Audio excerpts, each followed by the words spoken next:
There comes a moment in every life and in every nation when a difficult question must be asked, not of others, but of ourselves. Why do people lose respect? Not the kind of respect demanded by fear or enforced by authority, but the deeper respect that lives in the hearts of men and women. That respect is never taken away in a single day. It is slowly surrendered, choice by choice, silence by silence.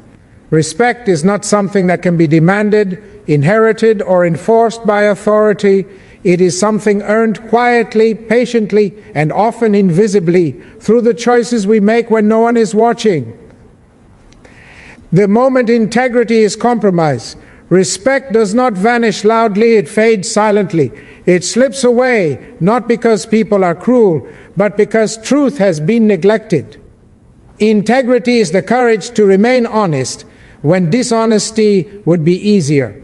It is the strength to stand firm when bending the rules would bring comfort, applause, or advantage. Many believe respect comes from titles, wealth, or power, but history reminds us that power without integrity is fragile. It may command obedience, but it will never inspire loyalty. People may follow out of fear, but they will not follow with their hearts. When a person begins to justify small lies, excuse broken promises, or sacrifice principles for convenience, something within them begins to weaken. It does not happen all at once. It begins with silence, where truth should have spoken. It grows with compromises that seem harmless. Yet every compromise carries a cost, and that cost is credibility. Once credibility is lost, respect struggles to survive. Integrity does not mean perfection. It does not demand that we never fail. On the contrary, respect often grows when someone admits a mistake and takes responsibility. What destroys respect is not failure, but deception. Not weakness, but denial. People can forgive errors, but they rarely forget dishonesty. A person who speaks the truth, even when it is uncomfortable, stands taller than one who hides behind excuses. True respect is rooted in moral courage. The courage to do what is right, even when it is unpopular, even when it is lonely. Moral courage asks us to choose fairness over favoritism, justice over convenience, and truth over temporary gain. It asks leaders to remember that leadership is not about control, but about service. The moment leadership becomes self-serving, respect begins to erode. Integrity also demands consistency. Words spoken today must align with actions taken tomorrow. When promises are made lightly and broken easily, trust dissolves, and without trust, respect cannot exist. The world does not measure us by what we claim to believe, but by how we behave when belief is tested. In times of difficulty, integrity becomes even more visible.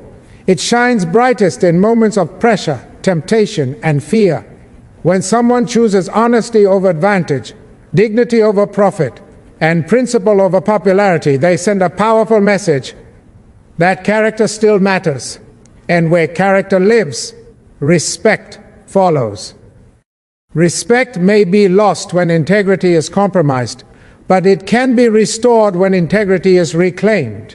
It begins with truth, sustained by courage, and proven through action. For in the end, positions will fade, power will pass, but integrity will remain. And with it, the respect that no force can ever take away. Words are powerful. They can heal nations, inspire courage, and give hope to the hopeless. But words, when separated from action, become empty echoes. When promises are spoken and not fulfilled, they do not merely disappear.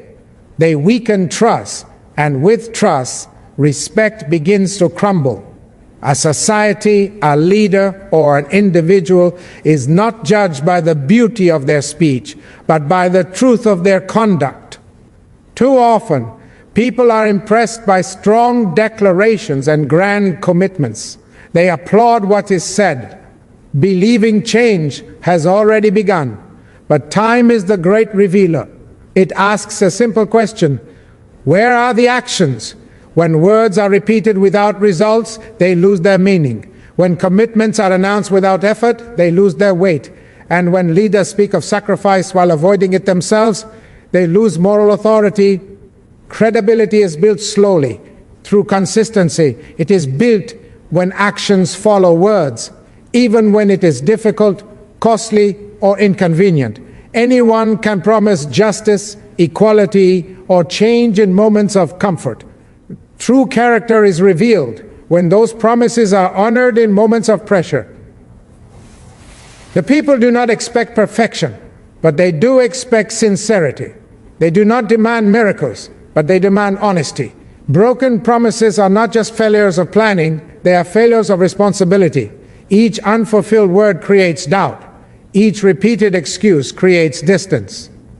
Eventually, people stop listening, not because they are stubborn, but because they have learned that listening brings disappointment. Silence then replaces belief, and cynicism replaces hope. Respect does not vanish because progress is slow. It vanishes when effort is absent. People can endure hardship if they see genuine commitment. They can forgive delay if they witness perseverance. But they lose faith when words are used as shields instead of bridges, when speeches replace service, and when appearances are valued more than outcomes. There is dignity in honest action, even when success is not immediate. A person who speaks less but acts with integrity earns deeper respect than one who speaks endlessly and delivers nothing. Action gives words life. It transforms intention into reality and vision into change. Without action, words become symbols of neglect rather than promises of hope. Leadership, at its core, is a covenant between words and deeds. To speak is to commit. To promise is to bind oneself to responsibility. When this bond is broken, leadership becomes performance rather than service. And performance may attract attention, but it will never earn respect. Yet credibility can be restored. It begins with humility, the courage to admit when words were spoken too easily. It continues with accountability, the discipline to align action with promise. And it is strengthened by persistence, the refusal to abandon commitments when applause fades. In the end, history will not remember what was said in moments of excitement. It will remember what was done in moments of trial. Respect lives where words walk beside actions, not ahead of them. And when action finally catches up with speech, trust returns, dignity is restored, and respect finds its rightful place once again. Arrogance is one of the quietest destroyers of respect because it does not arrive as cruelty or violence. It arrives disguised as confidence, authority, and certainty. It convinces a person that they already know enough, that their voice matters more than others, and that listening is a weakness rather than a strength. In that moment, humanity begins to fade, not only in how one is seen, but in how one sees others. Respect is born in mutual recognition. It grows when people feel heard, valued, and acknowledged. The moment a person stops listening, they stop learning. And the moment they stop learning, they begin to separate themselves from the very people they claim to lead or represent. Arrogance builds walls where humility would have built bridges. History has never celebrated those who spoke the loudest, but those who listened the deepest. True strength has always been rooted in understanding, not domination. When ego replaces humility, conversations turn into commands. Dialogue turns into monologue, and leadership turns into isolation. People may obey, but they no longer believe. They may remain present, but their respect quietly withdraws. Arrogance blinds individuals to their own limitations. It creates the illusion of perfection and denies the possibility of growth. A person who believes they have nothing left to learn has already begun to fall behind. Respect is not lost because someone is imperfect. It is lost because someone refuses to acknowledge imperfection. The refusal to admit mistakes sends a powerful message That image matters more than truth. Humility, on the other hand, is not weakness. It is the courage to admit that wisdom is shared, that progress requires collective effort, and that no one stands above humanity. Humility allows a leader to bend without breaking, to listen without fear, and to change without shame. Where humility exists, respect flourishes naturally. Arrogance also silences others. When voices are dismissed, mocked, or ignored, people retreat. Creativity fades. Trust weakens. Fear replaces honesty. A society or organization cannot thrive where people feel invisible. Respect is lost not only by the arrogant individual, but by the system that allows arrogance to dominate compassion. There is a deep dignity in listening. To listen is to say, "You matter." To acknowledge another's perspective is to affirm their humanity. When this dignity is removed, resentment grows and respect dissolves. No amount of authority can replace the respect that is earned through empathy. Yet arrogance is not permanent. It can be unlearned. It begins with self-reflection, the willingness to ask difficult questions of oneself. It continues with openness, the readiness to hear uncomfortable truths, and it matures into wisdom. The understanding that leadership is not about standing above others, but walking alongside them. Respect returns when humility returns. When ego steps aside and humanity steps forward, trust is rebuilt. Voices are restored. Dignity is reclaimed. And in that space, respect is no longer demanded. It is freely given because people recognize themselves in the one who leads, listens, and learns with them. There are moments in history when silence is more dangerous than violence, when the refusal to speak becomes a form of participation in injustice. Respect does not disappear only through acts of oppression. It disappears just as surely through the comfort of neutrality. When wrong is visible and suffering is known, silence is not innocence. It is a choice, and every choice carries a moral weight. Injustice thrives not only because of those who commit it, but because of those who allow it to continue. When people benefit from systems that harm others and choose not to question them, dignity begins to erode. Respect cannot survive where conscience is absent. A person may claim ignorance, but the human heart knows when something is wrong. To ignore that knowledge is to betray one's own humanity. Oppression strips people of voice, opportunity, and dignity, but silence strips the bystander of moral authority. The world remembers not only the cruelty of the oppressor, but the quiet of those who watched and did nothing. Silence may feel safe, but it comes at a cost, the cost of respect, both from others and from within oneself. Neutrality in moments of moral crisis is often disguised as wisdom or patience.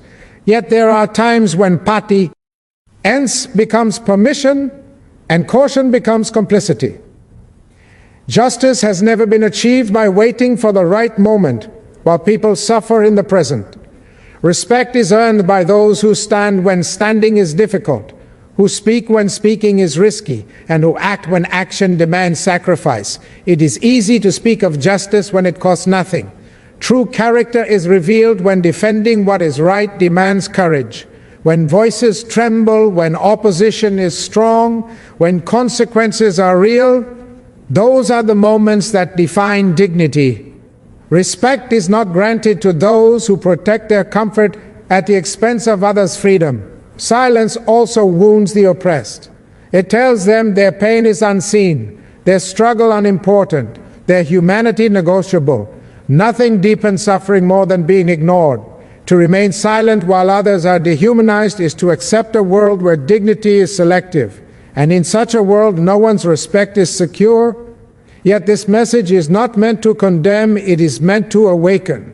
Silence can be broken. Indifference can be replaced with empathy. Neutrality can give way to moral clarity. One voice, spoken with courage, can remind others of their responsibility. One act of solidarity can restore faith in humanity.